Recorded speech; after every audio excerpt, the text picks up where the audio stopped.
اور اہل حدیث کی یہی شان ہے کہ جب بھی کوئی مسئلہ آتا ہے، کوئی بات آتی ہے اور کوئی چیز پیش ہوتی ہے اس کے سامنے، کوئی معاملہ درپیش ہوتا ہے، تو وہ پہلے عقل پہ نہیں لے جا کر کے پیش کرتے، وہ منطق اور فلسفے پہ نہیں لے جا کر کے پیش کرتے، اور وہ سائنس کی طرف نہیں لے کر کے جاتے کہ سائنس کیا کہتی ہے۔ پہلے کتاب اللہ اور سنت رسول کی طرف رجوع کرتے ہیں۔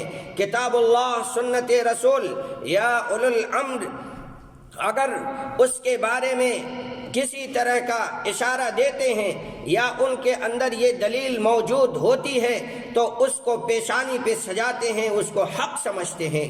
اور اگر قرآن و سنت کے خلاف ہے، لاکھ کوئی کہے ہماری سائنس یہ کہتی ہے، لاکھ کوئی کہے کہ ہمارے عقل میں سمجھ میں نہیں آتا، لاکھ کوئی کہے کہ یہ منطق و فلسفہ کے خلاف ہے، خلاف ہے تو خلاف ہے، اس کو حقارت کی نگاہ سے دیکھتے ہیں، حقارت سے اس کو ٹھکرا دیتے ہیں اور کتاب اللہ اور سنت رسول کو لازم پکڑتے ہیں۔ یہی ہماری آپ کی شان ہونی چاہیے کہ جب حق آ جائے، کتاب و سنت سے آپ کو دلیل مل جائے، پھر کچھ دیکھنے کی ضرورت نہیں ہے۔ اور اگر اس طرح سے آپ کریں گے، کوئی بھی کام کیجئے، کوئی بھی چیز دیکھیے، کوئی بھی معاملہ درپیش آئے، کتاب اللہ اور سنت رسول کی طرف رجوع کیجئے، دیکھیے آپ کبھی حق سے بھٹک نہیں پائیں گے، ہمیشہ حق اور جنت کے راستے پہ رہیں گے۔ اسی طرح سے اللہ رب العالمین نے قرآن کریم کے اندر فرمایا ایک جگہ، وَلَا تَكُونُوا كَالَّذِينَ قَالُوا سَمِعْنَا وَهُمْ لَا يَسْمَعُونَ۔ ان لوگوں کی طرح بھی مت ہو جانا جو لوگ کہتے تھے ہم نے سن تو لیا لیکن ولا يسمعون، سنتے نہیں تھے، بظاہر بیٹھے ہیں، حق بات ہو رہی ہے، ان کا کان اس بات کی طرف بھی ہے کہ یہ چیز حق ہے، مگر اس طرح سے بیٹھے ہیں، اس طرح سے نظر انداز کر رہے ہیں گویا انہوں نے سنا ہی نہیں۔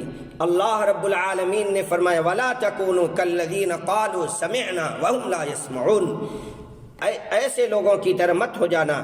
ہماری حالت بھی آج یہی ہے، اگر حق کو قبول کرنا نہیں ہوتا ہے، کسی کی بات کو سننا نہیں ہوتا ہے تو کہتے ہیں ہاں ہاں چلو چلو ہم نے سن لیا، کہتے ہیں سن رہے ہو، نے کہا ہاں ہاں سن لیا۔ حقیقت میں کیا ہے کہ وہ سننے کے باوجود اس کو نظر انداز کرنا چاہ رہا ہے، اس کو قبول نہیں کرنا چاہ رہا ہے۔ اللہ رب العالمین نے اسی طرح سے فرمایا وَلَا تَكُونُوا كَالَّذِينَ نَسُوا اللَّهَ فَأَنْسَاهُمْ أَنفُسَهُمْ۔ ان لوگوں کی طرح مت ہو جانا جنہوں نے اللہ رب العالمین کو بھلا دیا، جنہوں نے اللہ رب العالمین کو بھلا دیا۔ وَلَا تَكُونُوا كَالَّذِينَ نَسُوا اللَّهَ فَأَنْسَاهُمْ أَنفُسَهُمْ۔